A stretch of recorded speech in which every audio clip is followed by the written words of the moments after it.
Shalom semua warga kerajaan yang dilindungi and kept for Jesus Christ. Dalam firman Tuhan dalam 1 Korintus pasal 10 itu adalah peringatan bagaimana bangsa Israel yang sudah dikeluarkan dari Mesir, tapi satu generasi itu semuanya tidak ada masuk ke tanah yang dijanjikan, kecuali cuma 2 orang aja, yaitu Yosua dan Kaleb, sebab berbeda spirit yang ada pada mereka. Di dalam 1 Korintus 10 ayat 12 saya katakan, sebab itu siapa yang menyangka bahwa ia teguh berdiri, hati-hati supaya ia jangan jatuh. Dikatakan di sana bagaimana mereka jatuh bersungut-sungut. Jangan lupa ya, ini masih tahun 5786 sekarang ya, 5786. Itu pay itu tuh mulut. Dosa bisa dari mulut. Percabulan tentu saja juga dengan mulut mulainya ya. Dan kita semua harus tahu, kalau merasa kamu tidak mungkin kalah, hati-hati. Dosa yang tersembunyi adalah merasa dirinya paling benar. Nah saudaraku, saya ini dulu waktu remaja belajar judo ya. Jadi saya suka melihat yaitu bagaimana pertandingan daripada seorang judoka wanita dari Jepang namanya Uta Abe. Uta Abe ini sejak 16 tahun jadi juara dunia. Selama 5 tahun tidak ada yang bisa mengalahkan dia. Dan paling banyak bisa tahan 1 menit dengan dia. Luar biasa. Bersama dengan kakaknya Hifumi Abe, tahun 2024 pada waktu Olimpiade, mereka sudah bertekad untuk mengawinkan medali emas pria dan wanita judo. Dan pada saat itu apa yang terjadi? Dia dikalahkan oleh seorang yang bukan yang sidit, bukan orang yang musuh yang hebat.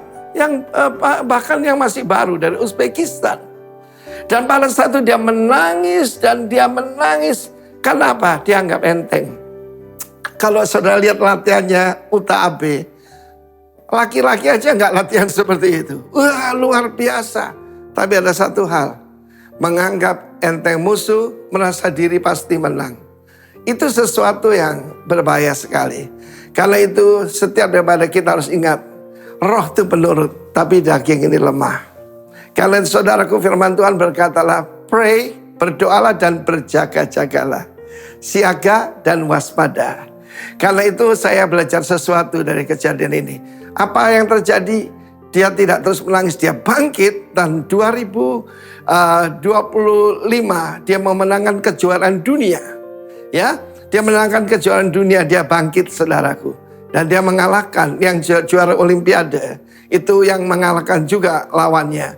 Luar biasa. Setiap daripada kita harus berhati-hati. Jangan merasa diri hebat. Jangan merasa diri arrive. Jangan merasa diri ini pasti tidak bisa jatuh. Mari kita berhati-hati. Siapa tahu kita jatuh. Kalau saya ingatkan, jamu ya, jaga mulut ya. Jaga diri ya. Jaga pengajaran dan baru kita bisa jaga kawanan. Terutama juga jaga pikiran. Karena peperangan itu ada di sini. High-minded itu dianggap tidak baik oleh Tuhan. Dan juga self-righteous. Merasa diri benar. Ini saudaraku. Dan firman Tuhan ini mengingatkan setiap ada kita. Terutama untuk saya. Kalau saya merasa diri, saya tidak bakal jatuh. Saya tidak mungkin kalah. Saya tidak mungkin dikalahkan. Hati-hati. Pelajaran daripada Uta Abe ini. Yang luar biasa. Dan salah satu yang saya lihat. Kan dia seorang judoka, dia potong rambut yang pendek.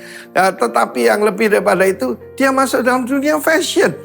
Hati-hati saudaraku. Saya masih ingat juara dunia kita, Rudi Hartono main film saudaraku. Dan sejak itu sedikit sempat merosot prestasinya. Karena itu kita sebagai tentara Tuhan, sebagai pemenang dalam Kristus, mari kita berhati-hati. Siaga, waspada. God bless you. Amin.